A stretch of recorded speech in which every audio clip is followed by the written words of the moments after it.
October 8, 1871. Chicago burns. 300 dead. 100,000 homeless. Everything they owned gone. Picture this. Sunday night, October 8, 1871. Fire starts in a barn on Decavan Street. Wind from the prairie drives flames through wooden city. 30 hours of inferno consuming homes, businesses, food supplies, kitchens, everything. By Tuesday morning, October 10th, 3.3 square miles of Chicago are smoking ruins. Families stand in ashes where their homes stood yesterday.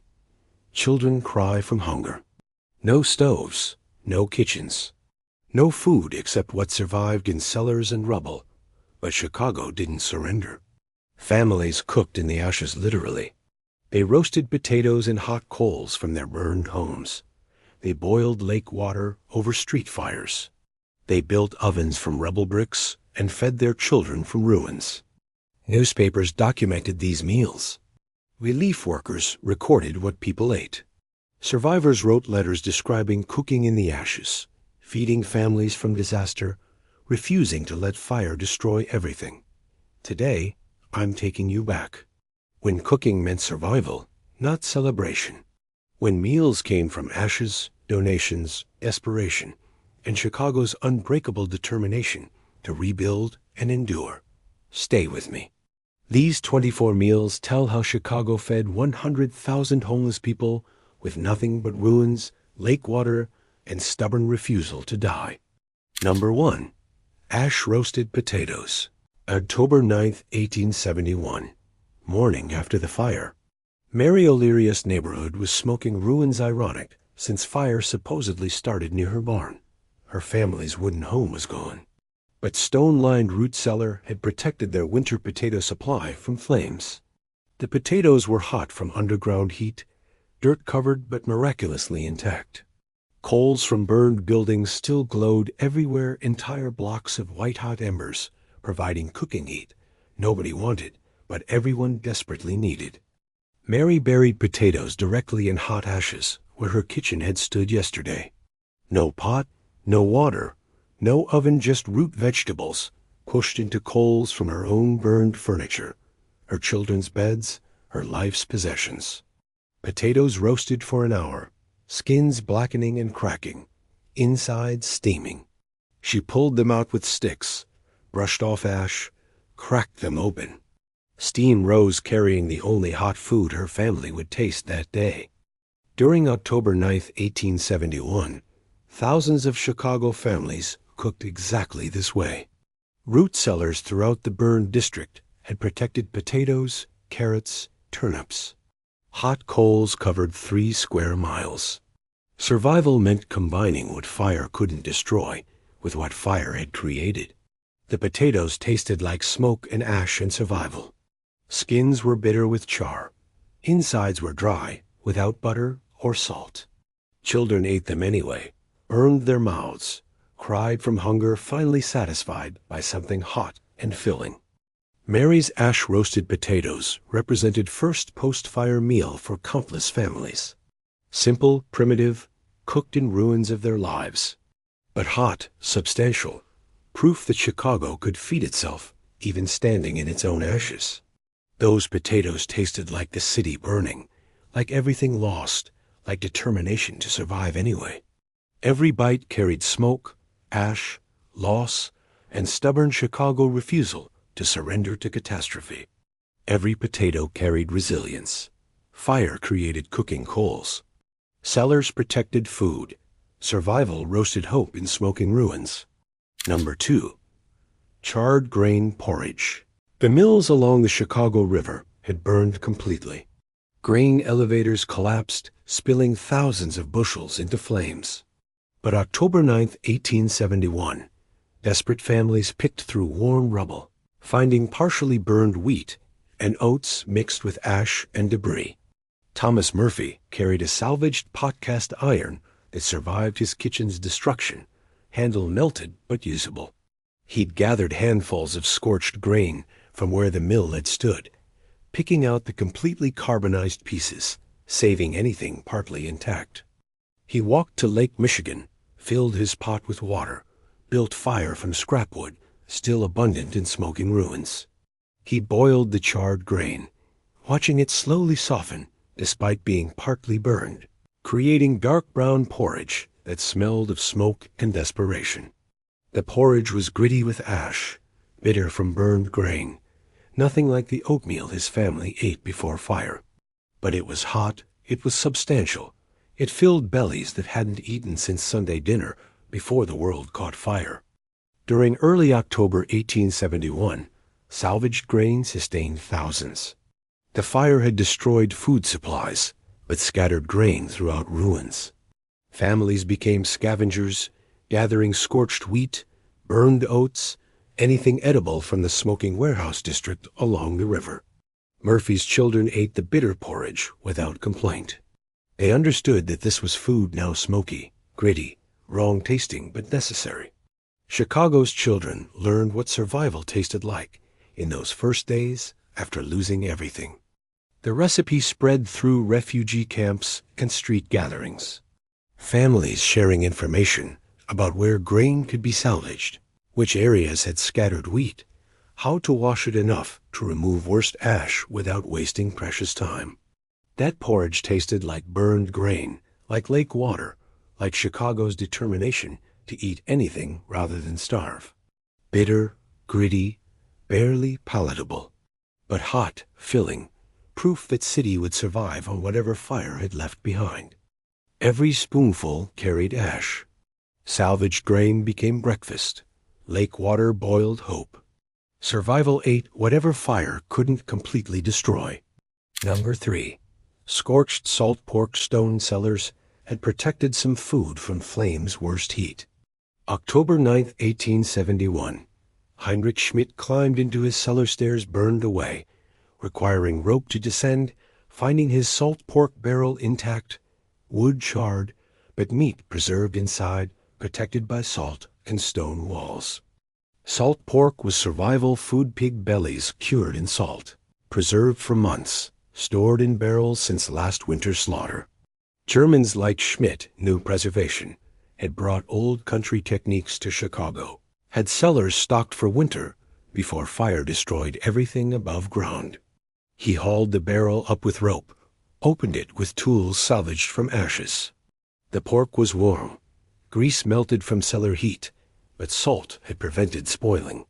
He cut thick slices, speared them on green wood sticks, roasted them over open fire in his former parlor. Fat dripped into coals, causing flare-ups and smoke. Pork skin crisped and blackened further than any cooking should. But meat was hot, fatty, salty, providing calories and protein his family desperately needed after 30 hours of running from flames without eating. During October 1871, preserved meat sustained those lucky enough to have stone cellars. Salt pork, bacon, ham, all designed to last without refrigeration, all surviving in underground storage when everything else burned. Fire proved why ancestors valued preservation techniques. Schmidt's family ate scorched salt pork with bare hands. No plates survived. Grease ran down their faces, soot from fire mixed with pork fat. Undignified but necessary. Survival stripped of all pretense in civilization's normal courtesies. The technique spread among German and Irish families who'd stocked cellars with preserved meat. Comparing notes about whose cellars had survived, trading meat for other survival necessities, creating informal economy in the ruins. That salt pork tasted intensely of smoke, salt, and desperation. Overcooked, oversalted, but rich with fat that starving bodies craved. Every bite was a reminder of what fire couldn't reach, what stone walls protected, what survival demanded. Every bite carried preservation. Salt protected meat through fire. Stone cellars saved lives. Survival roasted hope on green wood sticks. Number 4. Lake water soup. Lake Michigan stretched east from the ruins vast, clean, inexhaustible. October 10, 1871. Catherine Walsh carried a salvaged pot to the shoreline, filled it with cold October water, hauled it back to street fires burning throughout the burned district. She'd found vegetables in smoking gardens, potatoes warped from underground heat, onions partly cooked in soil, carrots blackened but edible underneath charred skin. Nothing fresh, everything damaged, but edible if desperate enough. She was desperate enough. She built fire from endless scrap wood-burned furniture, collapsed walls, wooden sidewalks that once covered Chicago's muddy streets. Water heated slowly, boiled finally. Vegetables dropped in, creating something that might charitably be called soup. The soup was thin, mostly water with vegetable flavor, nothing like the rich broths she'd made before fire. But hot, filling, providing hydration and calories. Her children cupped hands to drink it. No bowl survived, learning to eat like animals because civilization had burned away. During October 1871, Lake Michigan became Chicago's kitchen. Clean water when wells were contaminated with ash. Unlimited supply when everything else was scarce. Lifeline to city that would have died of thirst without it, cooking medium for every meal prepared in the ruins. Catherine's lake water soup represented thousands of similar meals. Every family with a pot, with vegetables, with determination to feed children despite having nothing else. Street after street of families crouched over fires, boiling lake water, creating survival from disaster. The practice continued for weeks: street fires, lake water, whatever vegetables could be salvaged or donated. Chicago feeding itself communally, publicly, without privacy or dignity, but with stubborn determination to endure and rebuild. That soup tasted like lake water barely flavored, like vegetables damaged by fire, like determination to call anything edible food if it kept children alive. Thin, unsatisfying, but hot. That was enough when everything else was ashes. Every cup carried lake. Water sustained city's survival. Vegetables stretched into soup. Hope boiled in salvaged pots over street fires. Number 5. Burned bread crusts soaked in water. Bakeries throughout Chicago's downtown had burned with bread still in ovens. October 10, 1871.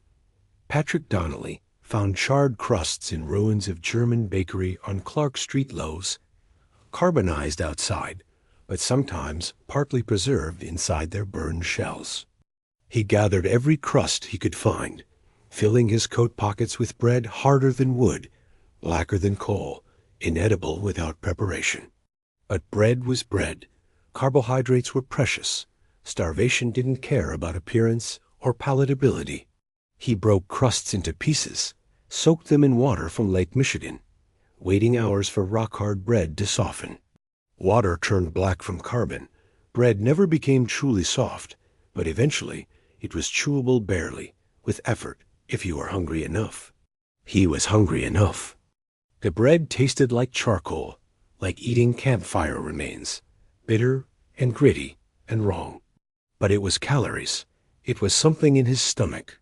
It was refusing to waste anything edible when his family hadn't eaten since Sunday morning, and this was Tuesday afternoon.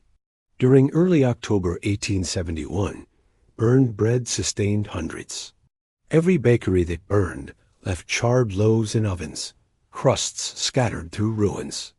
People gathered them systematically, competing for resources, salvaging anything fire hadn't completely consumed, because complete consumption meant starvation. Donnelly's children ate the blackened bread mush without complaint. They'd learned quickly that complaints were pointless, that food was whatever could be found. That survival meant eating things that would have been garbage 3 days ago, before their world burned. The practice spread through Irish and German neighborhoods, where bakeries had been abundant. Families returning to burned bakeries daily, hoping for bread from relief wagons, gathering any crusts overlooked by previous scavengers, refusing to waste single calorie. That bread tasted like carbon, like failure to arrive quickly enough to save anything, like determination to eat even burned crusts because starvation was worse. Black water, harder bread, survival without dignity or choice. Every crust carried char. Bakery fires preserved nothing whole. Water softened refusal. Survival soaked hope in lake water until edible. Number 6. Roasted root vegetables in coals. Root cellars were Chicago's salvation. Underground storage had protected vegetables from worst heat. October 10, 1871. Families throughout the burned district descended into cellars, finding carrots, turnips, onions, beets, everything warm, some partly cooked, but mostly intact and desperately needed. The vegetables emerged dirty, with ash-contaminated soil, skins blackened from heat, but flesh protected underneath. Families rinsed them in lake water if possible, or just brushed dirt off. If water seemed too precious for cleaning food, they would be cooked anyway. They buried vegetables directly in coals. The entire city was cooking surface, 3 square miles of hot embers, providing heat nobody wanted, but everyone needed. Carrots, turnips, onions pushed into coals, covered with ash, left to roast while families waited hungry and homeless in October cold. The vegetables roasted unevenly burned on one side, raw on another. Impossible to control temperature when cooking in open ashes on windy Chicago streets. But hot, sweet from caramelization, providing vitamins and calories that prevented scurvy and starvation among the refugees. During October 1871, root vegetables sustained the city. Gardens throughout residential areas had stored winter supplies underground. Fire hadn't reached them. Families who'd planted gardens in spring now survived because of their own summer labor and foresight. Children ate roasted carrots like candy sweetness from caramelization, warmth from roasting, familiar taste when everything else tasted like smoke and disaster. Simple vegetable becoming treat when treats had burned, becoming special when special had turned to ashes. The vegetables supplemented other salvaged food, provided variety when variety seemed impossible, reminded people that Earth still produced food, even when everything humans built had burned. Gardens endured when houses didn't. Plants survived when possessions didn't. Those vegetables tasted like caramelized roots, like Earth's protection, like survival from underground storage. Sweet from heat, dirty from ash, life-sustaining despite being covered in disaster. Every bite proved Earth's generosity continued through human catastrophe. Every vegetable carried Earth. Underground storage saved winter food. Roots survived flames. Hope roasted in coals from burned homes. Would you eat vegetables cooked in ashes from your own burned house? Could you find hunger's hierarchy when everything else was lost? Drop a comment. Tell me your breaking point. Number 7. Relief Society Beef Stew. October 11, 1871. Relief organizations mobilized with remarkable speed. Chicago Relief and Aid Society set up operations at surviving buildings on the city's outskirts. Beef came from Union stockyards, miraculously untouched southwest of the burned district, slaughtered and donated by stockyard owners who understood the crisis. The beef arrived on wagons, driven through streets still smoking, delivered to relief stations where massive pots had been gathered from survivors and donors. Hundreds of pounds of beef cut into chunks, dropped into pots large enough to bathe children, boiled with whatever vegetables relief wagons brought from outlying farms. Women volunteers stirred the pot society ladies working alongside immigrant mothers. Class distinctions temporarily erased by disaster's democratizing force. Everyone was homeless, everyone was hungry, everyone got same stew, regardless of who they'd been before Sunday night. The stew was simple beef, potatoes, onions, carrots, water, salt, if lucky. No fancy seasonings, no culinary sophistication, just protein and vegetables cooked until tender, distributed in tin cups to lines of people stretching blocks from each relief station. During mid-October 1871, communal cooking fed the city. Individual families couldn't manage large-scale food preparation while homeless. Relief organizations centralized cooking, created efficiency, ensured everyone ate even if meals were institutional and impersonal rather than homemade and loving.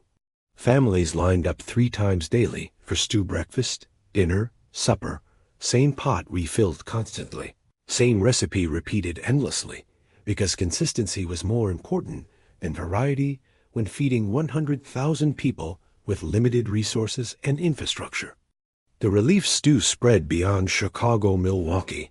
St. Louis, New York all sent supplies, sent cooks, sent volunteers to help feed disaster refugees. National crisis meant national response. Cities helping each other through organizations that would eventually become modern disaster relief systems. That stew tasted like institutional food, like charity, like survival through other people's generosity. Plain but nourishing, simple but sustaining, undignified but necessary.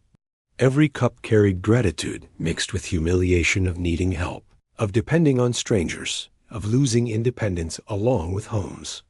Every cup carried charity. Communal pots fed thousands. Stockyards saved city from starvation. Survival lined up for institutional stew 3 times daily. Number 8, hardtack and water. Military hardtack arrived on trains from federal arsenals. October 12, 1871. Soldiers distributed Civil War surplus rations rock-hard crackers, designed to last decades, survive anything, provide calories when nothing else existed. Perfect disaster food, terrible eating experience, necessary survival tool for city without bakeries. Hardtack was infamous among soldiers who'd eaten it during the war. Flour and water, baked until brick hard, nearly indestructible, requiring soaking or breaking to eat without breaking teeth. Chicago refugees learned what soldiers knew, discovered why veterans joked bitterly about hardtack's legendary durability. Michael Sullivan received his family's daily hardtack ration, 4 crackers per person. Enough to prevent starvation, but not enough to feel satisfied. He soaked them in lake water for hours, trying to soften them enough for his children to eat without injury. A hardtack never became truly soft, just less aggressively hard. It tasted like bland flour and preservation, like eating barely edible survival rations, like understanding why soldiers had hated these crackers, even when starvation was alternative. But calories were calories, survival was survival. Pride had burned. During mid-October 1871, hardtack supplemented other relief food. Military had quantities measured in tons, stored at arsenals throughout the Midwest. Chicago's disaster emptied arsenals, put Civil War rations into civilian mouths, proved military preparation had unexpected peacetime benefits. Sullivan's children learned to soften hardtack in soup, to break it into pieces and chew carefully, to appreciate its existence, even while hating its texture and taste. Survival education through terrible crackers, lesson in gratitude through difficulty, understanding that beggars truly couldn't be choosers. The hardtack lasted for weeks. Distribution continued through October and November as Chicago rebuilt. Some families kept hardtack as reminder of disaster, memorial to survival, proof they'd endured when endurance seemed impossible. Others threw remaining crackers away first chance they got, never wanted to see them again. That hardtack tasted like military rations, like Civil War surplus, like survival without dignity or pleasure. Hard, bland, barely edible, but lasting, nourishing, keeping families alive when everything else had failed. Gratitude mixed with resentment in every rock-hard bite. Every cracker carried military surplus. Civil War rations fed Chicago refugees. Hardtack prevented starvation. Survival soaked hope until almost chewable. Number 9. Cornmeal mush. Midwest farmers responded immediately to Chicago's crisis. October 13, 1871, trains arrived carrying donations from Iowa, Wisconsin, Illinois farming communities. Cornmeal by the barrel, ground from fall harvest, shipped to feed city that fed farmers' prosperity through commerce and markets now burned to ashes. Anna Meyer received cornmeal at Relief Station, 5 pounds for her family, yellow grain that could be stretched into multiple meals if prepared carefully. She'd cooked cornmeal her whole life. German immigrant who'd adapted to American grain, learned to make it palatable, even when everything else was scarce. She built fire on the street where her house had stood, marking her property, even though property was now just ash-covered lot. She boiled lake water in donated pot, stirred in cornmeal slowly to prevent lumps, creating thick porridge that smelled like home, even though home no longer existed. The mush was bland without milk or butter, both impossible to obtain in disaster's immediate aftermath, but hot, filling, familiar comfort food that reminded people of normal times when food came from kitchens instead of relief lines, when cooking meant preparing meals instead of preventing starvation. During October 1871, cornmeal sustained Chicago through winter's approach. Grain was plentiful in Midwest. Farmers had surplus. Shipping it was cheaper than shipping fresh food. Cornmeal became staple, appeared in relief stations daily, fed thousands of families surviving in ruins. Meyer's children ate cornmeal mush for breakfast, dinner, supper, sometimes all three meals identical, because variety was luxury and survival was priority. They grew tired of yellow mush, but never complained because hunger was worse, because gratitude was necessary, because mother was trying desperately to keep them alive and fed. The cooking method spread through street fire culture that developed in Berne District. Families sharing techniques for making cornmeal palatable, for stretching 5 pounds to last week, for creating variety from single ingredient through different cooking methods and presentations. That mush tasted like Midwest grain, like farming communities' generosity, like survival through America's agricultural abundance. Plain, repetitive, but substantial. Every bowl carried gratitude for farmers who sent grain, for trains that delivered it, for relief workers who distributed it to desperate families. Every bowl carried prairie. Donated cornmeal fed thousands. Street fires cooked hope. Survival stirred grain into yellow sustenance. Number 10. Bean soup from relief wagons. Dried beans were perfect disaster food, lasted forever. Shipped easily. Provided protein. Stretched with water into meals feeding multiple people. October 14, 1871. Relief wagons arrived with hundreds of pounds of dried beans donated from cities throughout the Midwest and East Coast. The beans required overnight soaking, long cooking problems, when families had neither homes to store food nor kitchens to cook slowly.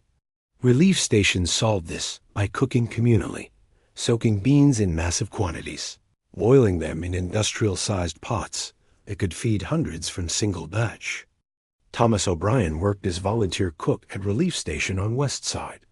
He'd lost his saloon in the fire, now spent days stirring bean pots, feeding neighbors who'd been customers, creating community through communal cooking, when community was all that remained after disaster destroyed everything else. The bean soup was thick, protein-rich, filling in ways cornmeal mush couldn't match. Beans provided substance, satiety, feeling of real meal instead of just survival rations. Relief workers added salt pork when available, onions when donated, creating soup that almost tasted like home cooking instead of disaster feeding. During mid-October 1871, bean soup became daily staple. Nutritionists understood even then that beans provided essential protein, that disaster victims needed balanced nutrition, not just calories. Bean soup delivered nutrition, proved relief organizations understood both immediate and longer-term survival needs. O'Brien ladled soup to endless lines families he'd known before fire, strangers from burned neighborhoods miles away, everyone equal in loss, everyone grateful for hot soup, everyone understanding that survival required accepting help, accepting charity, accepting that independence had burned along with everything else. The bean soup tradition continued through winter as Chicago rebuilt. Even after people returned to homes and kitchens, communal cooking had created bonds, demonstrated mutual dependence, proved that survival required cooperation beyond what peacetime prosperity had ever demanded. That soup tasted like Protestant beans, like multiple cities' donations, like protein-sustaining rebuilding efforts, thick, filling, nourishing. Every bowl carried mutual aid, proved disaster-created community, demonstrated that humans helped each other when catastrophe destroyed self-sufficiency's illusion. Every bowl carried protein. Dried beans shipped easily. Communal pots fed hundreds. Survival ladled hope 3 times daily. Number 11. Boiled cabbage outlying farms that survived fire wind had blown flames toward lake, leaving farmland west and south untouched. October 15, 1871. Farmers drove wagons loaded with fall vegetables toward the city, donating produce, selling some at fair prices, understanding that feeding Chicago meant their market would survive, would rebuild, would eventually resume buying their crops. The cabbage was late fall harvest heads, heavy and dense, stored in root cellars, destined for winter sauerkraut and storage before fire changed priorities. Farmers brought hundreds of heads, donated them to relief stations, watched as volunteers chopped them and boiled them in massive pots. Sarah Schmidt received her family's cabbage ration, 1 head, enough for several meals if prepared carefully. She quartered it, boiled it in lake water until tender, creating simple vegetable dish that provided vitamins, prevented scurvy, reminded her of German cooking from her childhood and normal life before disaster. The boiled cabbage was sulfurous and strong-smelling, not everyone's favorite even in best circumstances, but nutritious, filling, free, representing farming communities' generosity and recognition that cities and farms needed each other. That disaster affected everyone, even those whose property hadn't burned. During October 1871, fresh vegetables prevented malnutrition among refugees living on grain-heavy diet.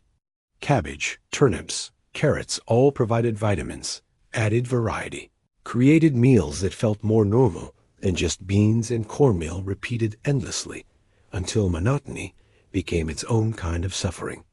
Schmidt's children ate boiled cabbage reluctantly. Flavor was strong. Texture was soft and unappealing. But Mother's insistence was firm. Vegetables prevented sickness.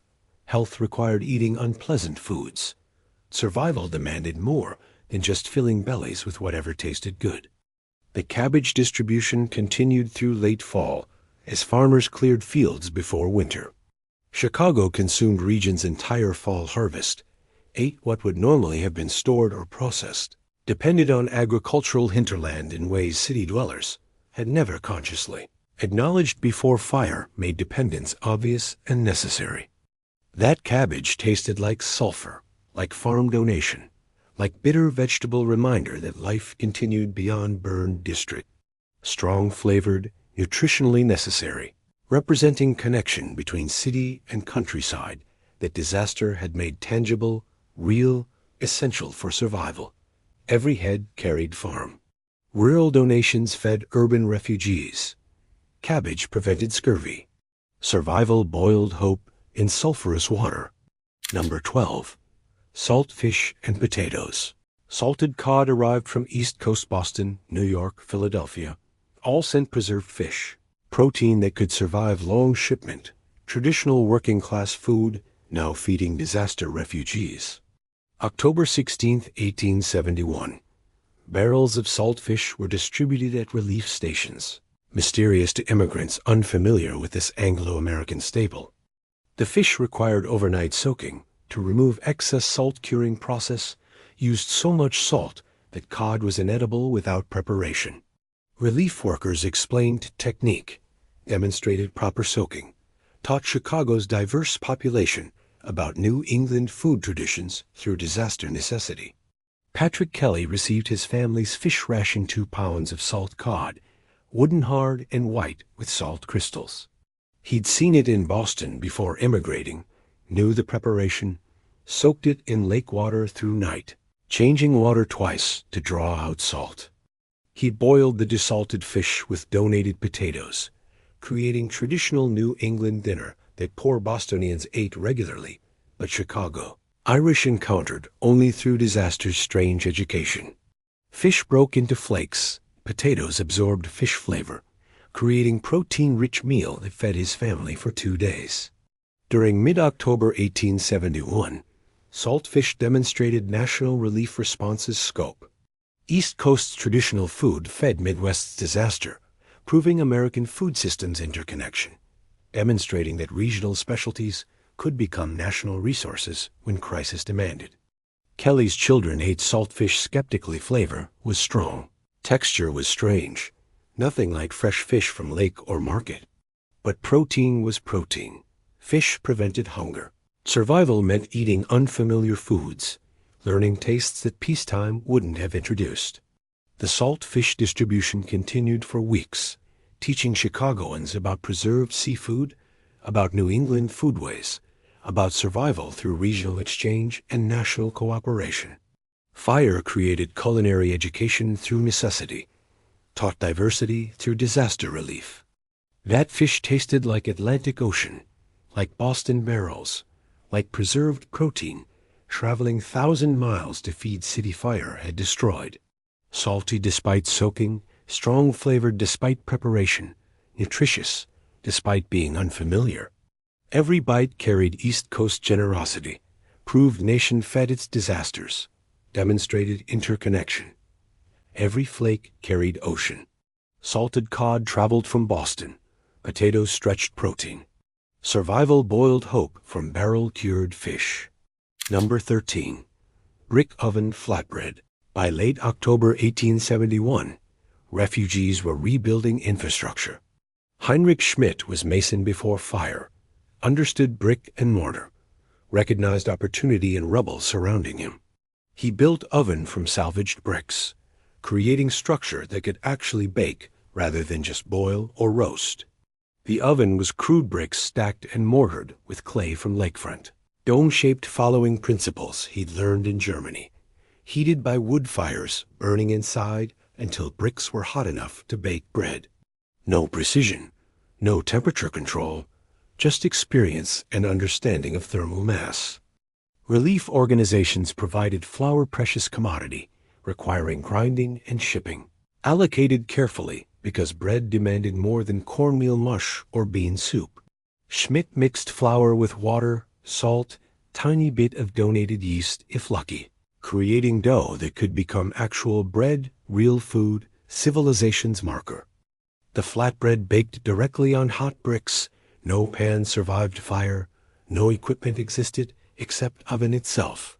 Dough spread thin, exposed to brick heat, baking quickly into flatbread that was more cracker than loaf, but still bread, still baked goods, still sign that normal life might eventually return. During late October 1871, makeshift ovens appeared throughout Bern district. Masons, bakers, anyone with knowledge built ovens from rubble, created baking infrastructure, enabled bread production beyond what relief organizations could supply. Self-sufficiency returning through ingenuity, community rebuilding capability before rebuilding buildings. Schmidt's neighbors lined up for flatbread he baked for hours, sold some, gave away more, understanding that community needed bread, that survival required sharing skills, that masons had responsibility to use knowledge for common good during disaster. The brick oven technique spread through working-class neighborhoods. Germans, Irish, Poles, all cultures that valued bread, that understood baking, that had skills applicable to disaster recovery. Ovens multiplied, bread production increased, diet diversified beyond boiled grains and soups.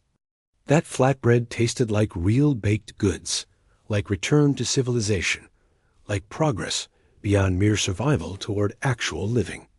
Crispy, salty, substantial. Every piece carried hope, proved rebuilding was possible, demonstrated that Chicagoans would recreate what fire destroyed using rubble itself as building material. Every piece carried brick. Salvaged materials became ovens. Flatbread marked progress. Survival baked hope from rubble and flour. Number 14. Outdoor fire stew. The makeshift cooking culture had evolved by late October 1871. Families had established semi-permanent street fires, claimed territories in the ruins, created outdoor kitchens where their homes had stood. Margaret O'Connor's fire burned continuously, fed by endless scrapwood, tended by rotating family members. She cooked whatever was available, donated meat when relief wagons brought it, vegetables from farmers' contributions, beans when nothing else existed, creating one-pot meals that fed her family and often neighbors who had less, who were struggling more, who needed help beyond what they could provide themselves. The stew was never same twice ingredients, changed daily based on donations, salvaged food, successful begging or trading in informal economy developing throughout Bern district.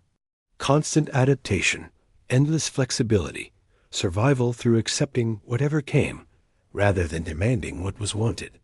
Every ingredient went into one pot, efficiency and necessity combining. Fuel was available, but time wasn't unlimited. Single pot cooking maximized nutrition while minimizing effort for exhausted people struggling to survive, to rebuild, to maintain hope when despair was easier. During late October 1871, outdoor fire cooking created visible community. Fires burned on every block, pots bubbled constantly. Cooking smells filled air where smoke had cleared.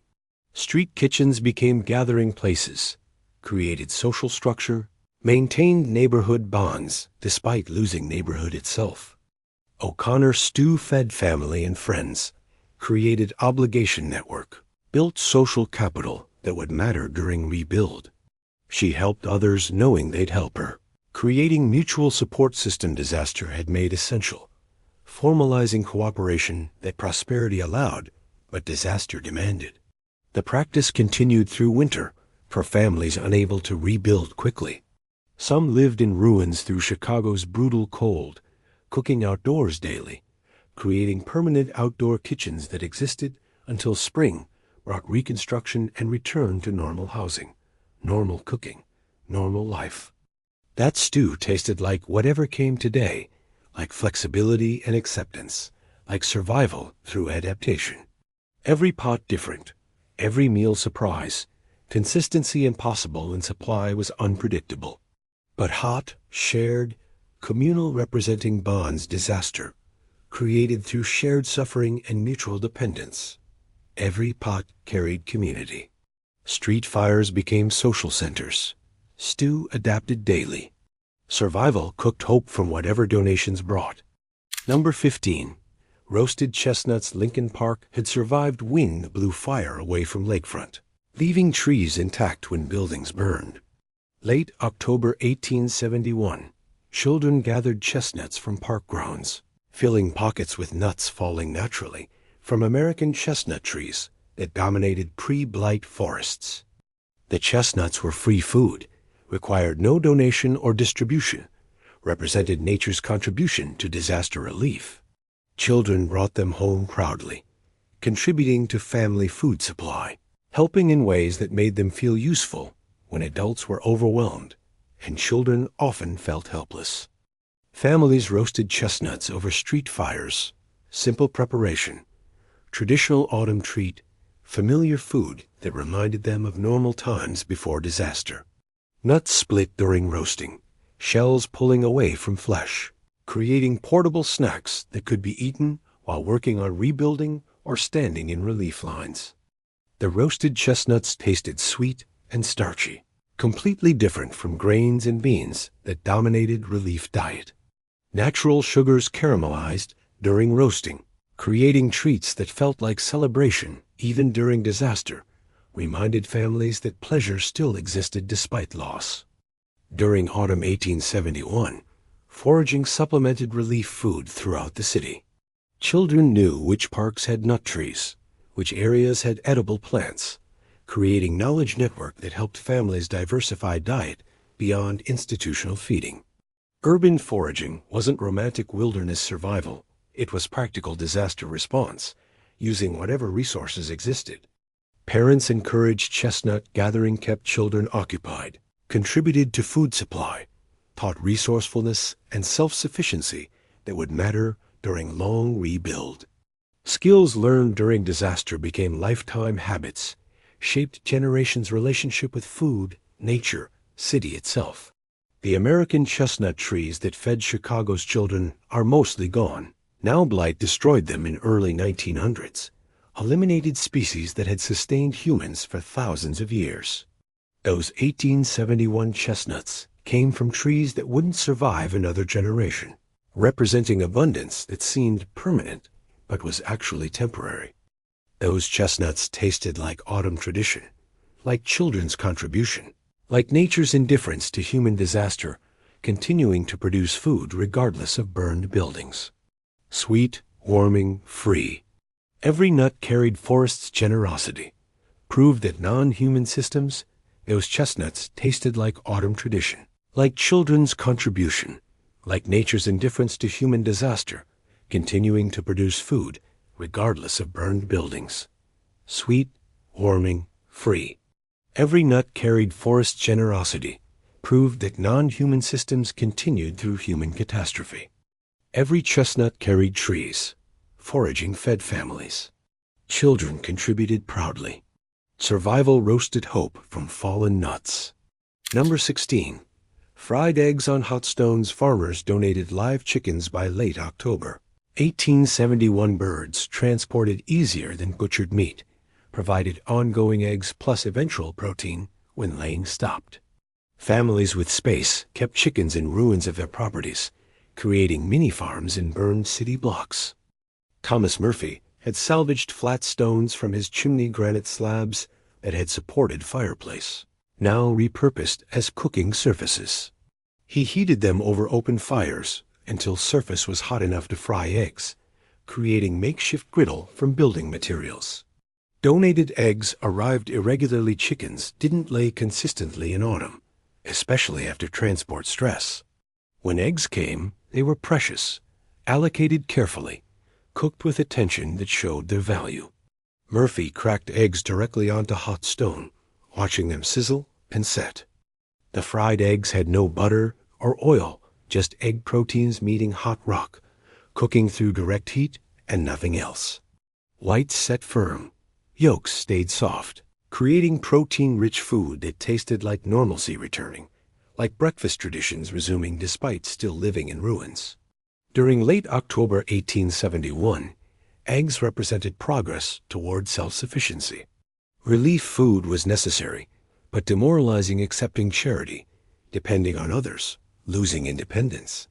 Eggs from your own chickens meant producing food, contributing to survival, reclaiming agency disaster had stolen.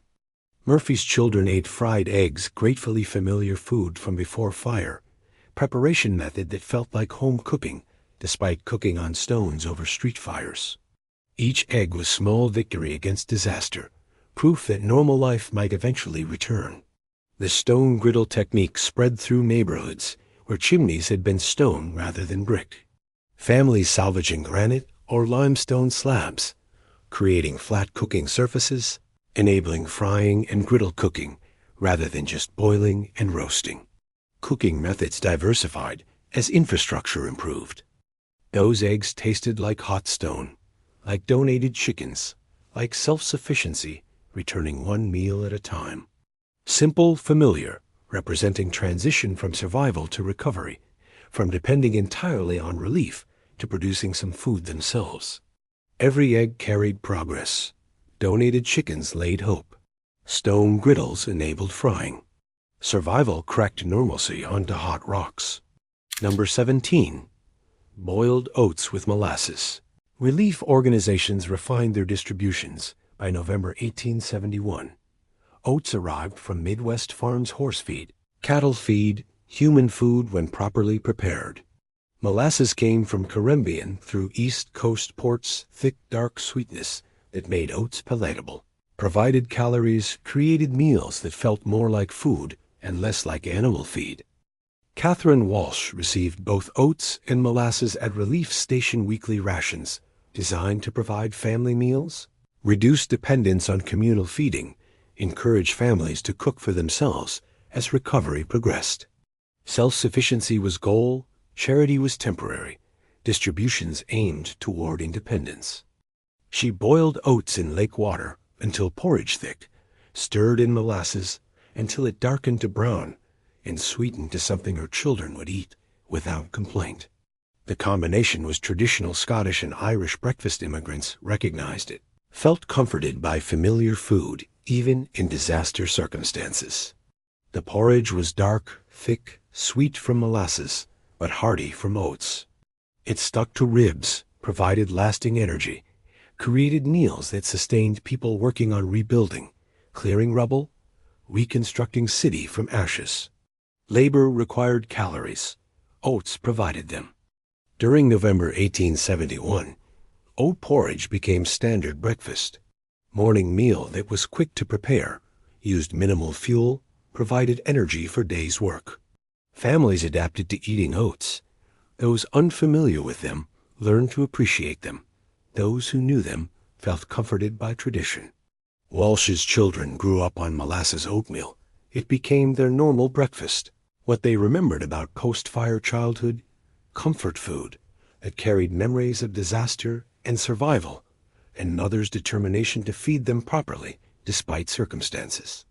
The combination lasted beyond disaster. Molasses oats became standard working-class breakfast throughout Midwest, spread by people who'd learned during disaster to appreciate oats' value, to accept that simple foods sustained better than fancy ones. That porridge tasted like dark sweetness, like grain and molasses, like immigrant traditions meeting American Midwest. Filling, warming, substantial. Every bowl carried Caribbean sugar and prairie oats, proved global food systems fed local disasters. Every bowl carried mourning. Oats sustained labor. Molasses sweetened survival. Hope boiled in darkened grain. Number 18. Potato and onion hash pan-fried foods required flat cooking surfaces and fat, both challenging in disaster conditions. November 1871. Families who'd salvaged cast iron skillets or flat griddles created fried dishes that felt luxurious compared to endless boiled foods, that provided textural variety diet desperately needed. James O'Brien had saved his cast iron skillet, grabbed it during evacuation, carried it while fleeing, protected it through chaos, because good cast iron was valuable, irreplaceable, essential for proper cooking. The skillet became his most important possession after disaster took everything else.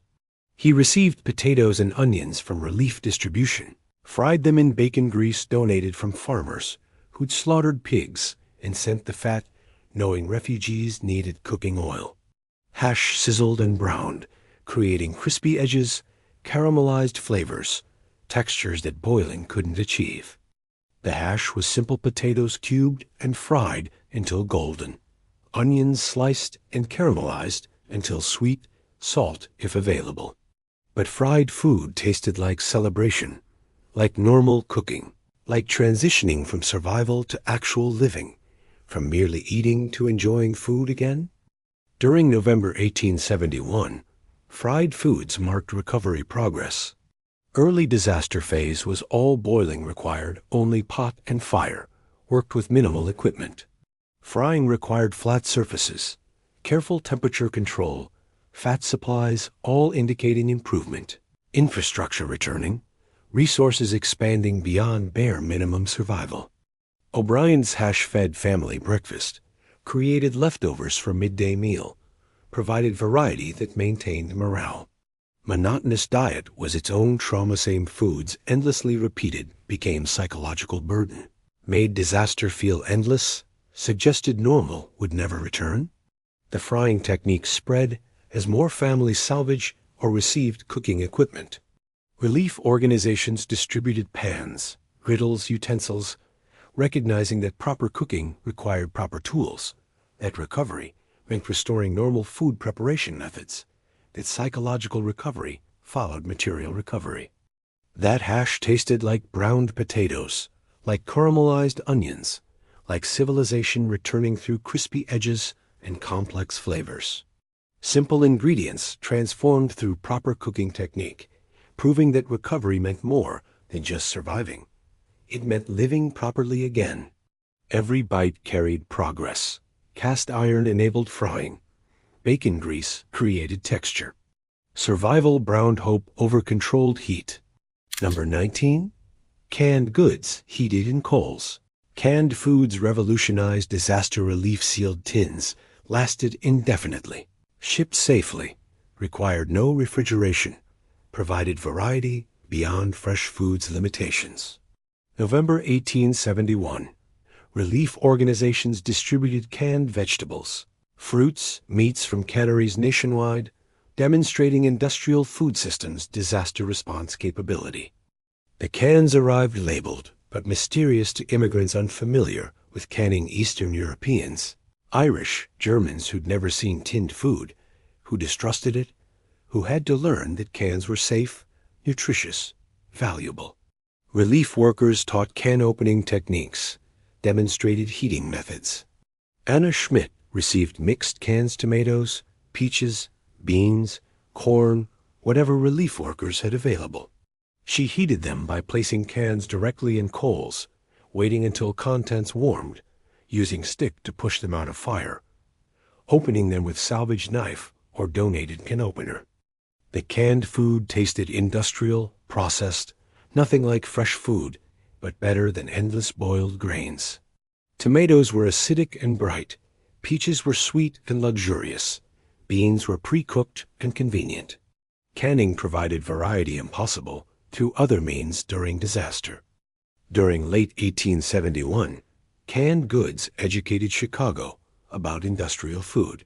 Many had never eaten canned products before. They were expensive, urban novelties, not rural necessities. Disaster forced acceptance, taught value, created consumers who'd continue buying canned goods after rebuilding because they learned convenience's appeal. Schmidt's family initially rejected canned food, preferring fresh, despite fresh being unavailable, mistrusting processing despite starvation being alternative. Hunger overcame prejudice eventually, taught them that canning was preservation, not poison, that industrial food could sustain life. The canned food distribution continued through winter relief organizations. Stockpiled tins, knowing winter would make fresh food impossible, that Chicago winter required shelf-stable supplies, that canning industry could feed disasters if utilized properly. Those canned goods tasted like industrial processing, like nations' factories, like modern food systems responding to disaster. Not delicious exactly, but reliable, various, representing technology's contribution to survival. Every tin carried factory workers' labor, proved industrial capitalism had disaster benefits alongside its costs. Every can carried industry. Tinned food revolutionized relief. Processing enabled variety. Survival heated hope in sealed tins. Number 20. Army-style bean and bacon. Military cooking techniques influenced relief efforts. Soldiers who'd served in Civil War understood large-scale feeding, applied military knowledge to civilian disaster, created efficient systems for feeding thousands daily. November 1871, veterans organized relief cooking, taught volunteers military methods, brought order to chaos. The recipe was standard Army beans, dried beans, soaked overnight, boiled with chunks of salt pork or bacon, seasoned with salt and pepper, cooked until tender in massive pots. They could feed hundreds from single batch. Military simplicity, tested efficiency, proven nutrition from war applied to disaster.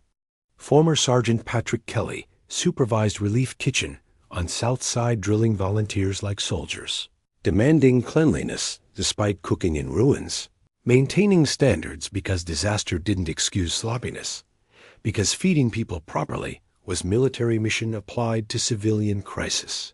The beans and bacon were thick, protein-rich, filling in ways vegetarian dishes couldn't match. Salt pork flavored entire pot. Beans absorbed porky richness, creating substantial meals that sustained rebuilding labor, provided energy for clearing rubble, and constructing temporary shelters. During November 1871, military organizations saved relief efforts. Chaos threatened to overwhelm volunteers. Too many people, too little infrastructure, coordination breaking down. Veterans brought order, applied military discipline, created systems that worked under pressure because they'd learned during war. Kelly's military-style beans fed thousands breakfast, dinner, supper. Same recipe repeated because consistency was efficient, because proven methods worked better than constant experimentation, because disaster response was logistics problem requiring military solution. The technique influenced Chicago's rebuilding military efficiency, became model for reconstruction. Veterans applied organizational skills to civilian projects. War's terrible lessons provided unexpected peacetime benefits. Disaster revealed that military knowledge had civilian applications nobody had previously considered. Those beans tasted like army rations, like military efficiency, like war experience applied to peace.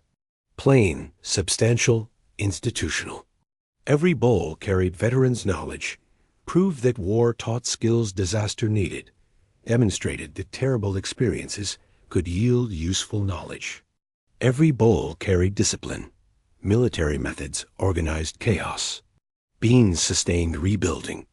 Survival applied war's lessons to peace. Number 21. Communal chicken soup. Live chickens continued arriving by late November 1871, donated from farms, transported in cages, distributed to families who could house them. But butchering was community activity, shared labor, creating shared food, reinforcing bonds disaster had made essential. The chickens were processed communally, families, gathering in cleared spaces, skilled butchers working quickly, distributing meat fairly, using every part because waste was still unacceptable. Feathers for pillows, guts for fertilizer, bones for soup stock, meat distributed according to family size. Helen Rodriguez received her share breast meat for her children, legs and thighs for her husband, neck and back for soup. Nothing wasted, everything valued, every part of chicken utilized, because they'd learned during disaster that all food was precious, that wastefulness was moral failure. She made soup with her portion boiling bones and scraps in lake water until broth was rich and golden, adding donated vegetables, creating meals that fed family for days from one chicken's worth of scraps. Soup stretched meat, extracted nutrition, demonstrated cooking knowledge that poverty and disaster had taught. During late 1871, communal food processing rebuilt social structures. Butchering together, cooking together, sharing together, these activities recreated community that disaster had threatened to destroy. Proved that collective activity could survive individual loss, demonstrated that Chicago's strength was its people, not its buildings. Rodriguez's chicken soup became weekly tradition, something special to anticipate. Break from monotonous relief food, taste of normalcy, where chickens were food rather than disaster rations, where cooking was pleasure rather than survival necessity. The communal cooking tradition lasted through winter and beyond. Neighborhoods that butchered together stayed connected, helped each other during rebuilding, created bonds that lasted generations. Disasters forced cooperation, became chosen community. That soup tasted like rich broth, like shared labor, like community rebuilt through collective cooking. Golden, nourishing, abundant from one chicken stretched through knowledge and cooperation. Every bowl carried neighbors' help, proved survival was social, demonstrated that Chicago rebuilt itself through connection, not just construction. Every bowl carried community. Shared butchering created bonds. Soup stretched resources. Survival boiled hope through cooperation. Number 22. Rice and dried fruit pudding. Holiday season approached in late November 1871. Thanksgiving coming despite disaster. Christmas following despite homelessness. Relief organizations recognized psychological need for celebration, sent special foods including rice and dried fruits, enabling desserts that felt festive, luxurious, representing progress toward normalcy. Catherine Walsh received holiday ration 1-pound rice, package of dried apples, handful of raisins, tiny bit of sugar. Ingredients for pudding, for treat, for something beyond survival rations, for food that was pleasure, not just nutrition. She boiled rice in sweetened water, added dried fruit that reconstituted during cooking, created pudding that was sweet, substantial, special enough for holiday celebration, despite still living in ruins, despite winter approaching, despite everything remaining uncertain. The pudding was simple: no eggs, no milk, no butter, just rice and fruit and sweetness. But dessert was dessert. Treats were treats. Sweet food represented hope that celebration would return, that holidays mattered, that joy would survive disaster. During Thanksgiving 1871, Chicago attempted normalcy: families gathering despite homelessness, sharing meals despite poverty, giving thanks despite loss. Psychological survival required maintaining traditions, refusing to let disaster eliminate everything, proving humanity through celebrating despite circumstances. Walsh's children ate rice, pudding eagerly. Sweetness was rare. Dessert was luxury. Holiday food reminded them of before times when life was normal, when celebrations were expected, when disasters happened to other people in other places, never to them in their own city. The holiday distributions became tradition relief organizations recognizing that morale mattered, that psychological survival enabled physical survival, that humans needed celebration, not just calories, needed joy, not just nutrition, needed hope, not just survival. That pudding tasted like rice and fruit, like holiday despite disaster, like sweetness during hardship. Simple dessert carrying enormous meaning, proof that Chicago would celebrate, would maintain humanity, would refuse to let fire destroy traditions along with buildings. Every spoonful carried celebration. Holiday rations enabled tradition. Sweet food sustained spirits. Survival cooked hope into holiday pudding. Number 23. Molasses Johnny Cakes. By December 1871, cooking infrastructure had improved significantly. Families had rebuilt makeshift kitchens, salvaged or received proper cooking equipment, established semi-permanent living situations, even if actual houses weren't rebuilt yet. Cooking became less primitive, more sophisticated, closer to normal. The Johnny Cakes were Southern recipe cornmeal, molasses, water, cooked on hot griddle until golden and crispy. Simple, traditional, familiar to some refugees, but new to others, creating culinary exchange as different traditions merged through shared disaster experience. James Murphy's family had received cornmeal and molasses for months, relief staples that now felt monotonous, boring, representing survival diet they wanted to escape. Johnny Cakes transformed same ingredients into something special, proved that preparation mattered, that cooking skill could elevate simple foods. The cakes fried on griddles over controlled fires, no longer just street fires, but actual cooking areas, spaces designated for food preparation, infrastructure indicating recovery, progress, movement toward normal living, despite still being homeless technically. During December 1871, cooking techniques diversified as equipment improved. Early disaster was all boiling and roasting, primitive methods requiring minimal tools. Recovery brought frying, baking, proper cooking, indicating infrastructure returning, supplies expanding, normalcy approaching. Murphy's Johnny Cakes were crispy outside, soft inside, sweet from molasses, satisfying in ways boiled cornmeal mush never achieved. Same ingredients prepared differently created completely different food, demonstrated that recovery meant more than just eating. It meant cooking properly, eating well, maintaining standards. The recipes spread through cultural exchange: Southerners teaching Northerners, rural teaching urban, disaster creating cooking education through necessity and proximity. Johnny Cakes became Chicago food, adopted widely, integrated into city's culinary culture through disaster's forced mixing. Those cakes tasted like crispy cornmeal, like caramelized molasses, like cooking skill applied to survival ingredients. Golden, sweet, substantial. Every cake carried progress, proved recovery was happening, demonstrated that Chicago moved beyond mere survival toward actual living again. Every cake carried south. Griddles enabled proper cooking. Molasses sweetened cornmeal. Survival fried hope into golden cakes.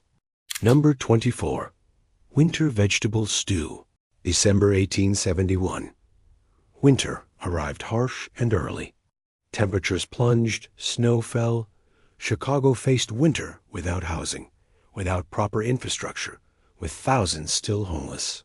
But winter vegetables arrived from storage farmers donated from root cellars, sent squash, turnips, carrots, cabbage, everything that could survive cold storage and hard transport. Margaret O'Connor received winter vegetables share mix of hardy roots and vegetables that could withstand December transport, that stored well, that provided nutrition when fresh food was impossible.